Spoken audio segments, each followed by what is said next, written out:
څنګه کولای شو چې په لوړه اندازه پیسې وګټو؟ حل لاره یې څه ده؟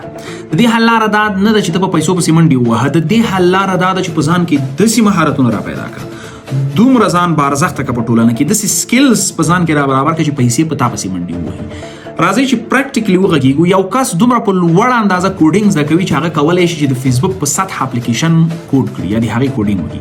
ښه ته ماته ووایه چې یو کس دومره په ډیپث کې د کوډینګ سطح یې زده کړې ده، آیا دا به فیسبوک په وظیفه ونه نیسي؟ آیا ګوګل به په وظیفه ونه نیسي؟ آیا چیټ جی پی ټي به په وظیفه ونه نیسي؟ آیا په هر ځای کې به وظیفه پیدا نشي کړی؟ آیا د سټارټینګ سیلري به $7,000 ونه اوسېږي؟ سل فیصده ورکوي. یو څوک چې مثال ویډیو ایډیټینګ په داسې بڼه زده کړي چې د مسټر بیسټ ویډیو ایډیټر یې کوي. مسټر بیسټ ښه چې یو کس دومره په لوړه اندازه ویډیو ایډیټینګ زده کوي چې د مسټر بیسټ ویډیو ایډیټینګ سکل د سره ورسره اوسېږي، د $5,000 پیدا نشي.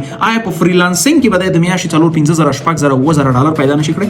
100% یې پیدا کوي، ځکه د خپل سکل دومره را جوړ کړی دی چې مثال نه لري.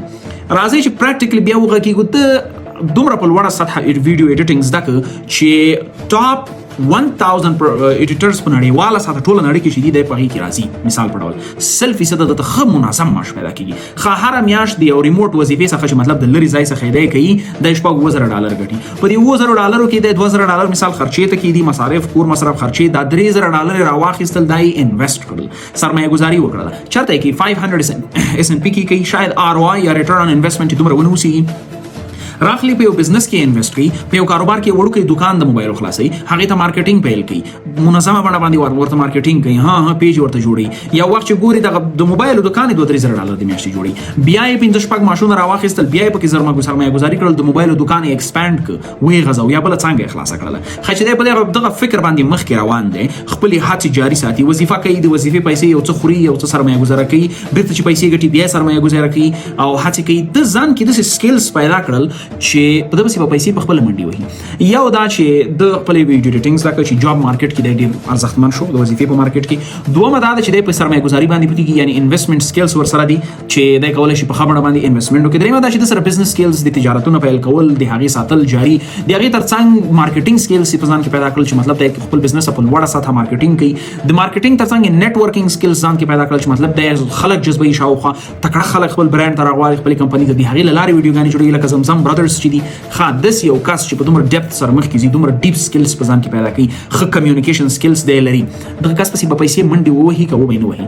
یوازې یو برانډ ډیل چې دی وکړي چې یو څوک درته ووایي چې مطلب ته ماته اعلان وکړه، د ده ویډیوګانې مثال الریډي په میلیونز کې ویوز اخلي، نو آیا فکر نه کوي چې دی به ښې پیسې دې پیدا کړی شي؟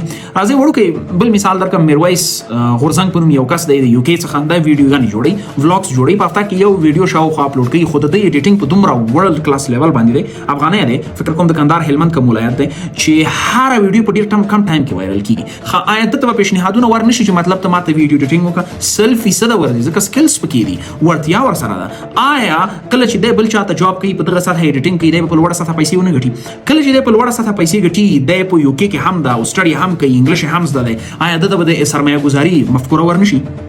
100% ورځي. په ریزلټ کې څه شي کېږي؟ په داسې سطحه کامیابي په راتلونکو 10 کالو کې چې د نسل به ونشي کولی چې مطلب د ټولې پیسې وخوري. کاروبارونه، تجارتونه په همداسې بڼه مخکې ځي. اول یو څوک وظیفه شروع کوي، په هغې وظیفه کې په لوړه سطحه سکل جوړوي، د هغې نه وروسته د انویسټمنټ سټارټ کوي، د هغې نه وروسته خپل یو تکړه بزنس اونر کېږي، هغې ته مارکیټینګ کوي، هغې ته نیټورکینګ کوي، هغه بزنس ایکسپانډ کوي، برانچز یې خلاصوي، فرانچایز یې جوړوي. په ریزلټ کې په داسې سطحه کامیابیږي چې چا به فکر هم کړی نه اوسي. لوړ امپایرز چې نن سبا په نړیواله سطحه شته دي، غټې کمپنیانې چې یو ځای ته رسېدلي دي، ټولو همدغه لارې تعقیب کړي دي، ټول همدغه لارې اختیار کړي دي. هیڅ څوک له اوله څخه کامیاب نه و. نو چې غواړې لوړه سطحه عاید ولري، لوړه سطحه باندې کامیاب شي، مهارتونه دې را جوړ کړه. داسې مهارتونه په ځان کې پیدا کړه چې بیخي استثنایي اوسېږي.